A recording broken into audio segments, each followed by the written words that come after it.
US president Donald ട്രംപും Russian president Vladimir പുടിനും തമ്മിലുള്ള കൂടിക്കാഴ്ചയ്ക്ക് ദിവസങ്ങൾക്ക് മുൻപ് White House press secretary Karoline ലീവിറ്റും ഹഫിംഗ്ടൺ പോസ്റ്റ് റിപ്പോർട്ടർ എസ്.വി. ഡേറ്റും തമ്മിലുള്ള സംഘർഷം സോഷ്യൽ മീഡിയയിൽ വൈറലാവുകയും ശ്രദ്ധ ആകർഷിക്കുകയും ചെയ്തു.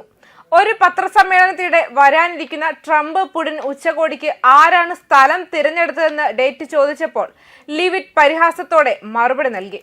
നിങ്ങളുടെ അമ്മയാണ് അത് ചെയ്തത്. വീഡിയോയിൽ പകർത്തിയ ഈ പരാമർശം പെട്ടെന്നാണ് വൈറലായത്. മാത്രമല്ല പിന്നീടത് വൈറ്റ് ഹൌസ് ആശയവിനിമയത്തിലെ പ്രൊഫഷണലിസത്തെക്കുറിച്ചുള്ള ചർച്ചകൾക്കും തുടക്കമിട്ടു. ലീവിറ്റ് പിന്നീട് സോഷ്യൽ മീഡിയയിൽ തന്റെ നിലപാട് ഇരട്ടിപ്പിക്കുകയും ചെയ്തിരുന്നു. ഡേറ്റുമായുള്ള തന്റെ എക്സിലെ ആശയവിനിമയത്തിന്റെ സ്ക്രീൻഷോട്ട് പോസ്റ്റ് ചെയ്തു.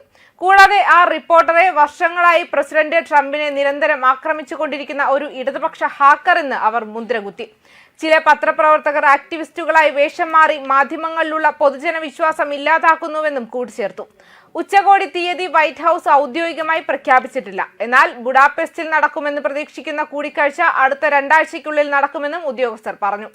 ഉക്രൈനിൽ അടിയന്തര വെടിനിർത്തൽ എന്ന ട്രംപിന്റെ നിർദ്ദേശം പുടിൻ നിരസിച്ചതിനെ തുടർന്ന് ഓഗസ്റ്റ് 15-ന് അലാസ്കയിലാണ് നേതാക്കൾ അവസാനമായി കൂടിക്കാഴ്ച നടത്തിയത്. കഴിഞ്ഞയാഴ്ച വാഷിംഗ്ടണിൽ ട്രംപിനെ കണ്ട ഉക്രൈനിയൻ പ്രസിഡന്റ് വ്ളാഡിമിർ സെലൻസ്കി ഭാവി ചർച്ചകളെക്കുറിച്ച് ജാഗ്രതയോടെ ശുഭാപ്തി വിശ്വാസം പ്രകടിപ്പിച്ചു.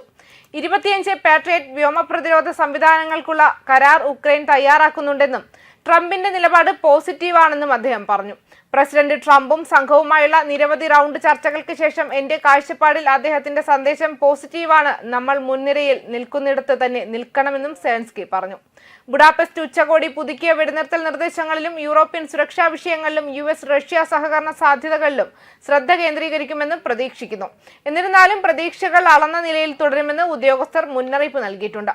അതേസമയം കഴിഞ്ഞയാഴ്ച റൂബിയോയും ലാവ്റോവും തമ്മിൽ നടന്ന ഫോൺ സംഭാഷണത്തിൽ ഉക്രൈനിലെ സംഘർഷം അവസാനിപ്പിക്കുന്നതിനുള്ള സാധ്യതയെക്കുറിച്ച് കഴിഞ്ഞയാഴ്ച ഇരു പ്രസിഡന്റുമാരും നടത്തിയ ചർച്ചയുടെ തുടർ നടപടികൾ ചർച്ച ചെയ്തതായി യുഎസ് സ്റ്റേറ്റ് ഡിപ്പാർട്ട്മെന്റിന്റെ ഒരു ഹ്രസ്വ പ്രസ്താവനയിൽ പറയുന്നു.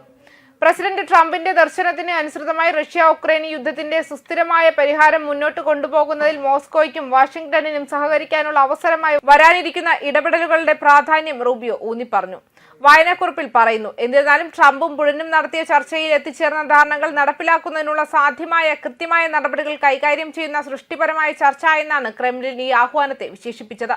റൂബിയോ ലാവ്റോവ് കോളിന് ശേഷം റഷ്യൻ നിലപാട് അതിന്റെ പരമാവധി നിലപാടിനപ്പുറം വികസിച്ചിട്ടില്ലെന്ന് ഉദ്യോഗസ്ഥർക്ക് തോന്നിയതായി ഈ വിഷയവുമായി പരിചയമുള്ള ഒരു സ്രോതസ് CNN-നോട് പറഞ്ഞു. ഇപ്പോൾ അടുത്തയാഴ്ച പുടിൻ ട്രംപ് കൂടിക്കാഴ്ച മുന്നോട്ട് കൊണ്ടുപോകാൻ റൂബിയോ ശുപാർശ ചെയ്യാൻ സാധ്യതയില്ലെന്നും എന്നാൽ റൂബിയോയ്ക്കും ലാവ്റോവിനും ഈ ആഴ്ച വീണ്ടും സംസാരിക്കാനാകുമെന്നും വൃത്തങ്ങൾ വ്യക്തമാക്കിയിട്ടുണ്ട്. ന്യൂസ് ഡെസ്ക് കർമ്മ ന്യൂസ്.